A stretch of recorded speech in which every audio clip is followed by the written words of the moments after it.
How to drag a formula down in Excel. Hi everyone, I'm here to assist you today without any delay. Let's jump right in.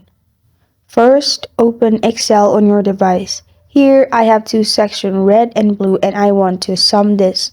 You can use any formula. I'm using sum formula, which is equal sign sum bracket open, and then select the first and second cell that I want to sum. Then I'm pressing on enter. Formula has been added. Now to drag this formula, you need to click on the cell where there is sum and then drag it downwards until where your numbers are.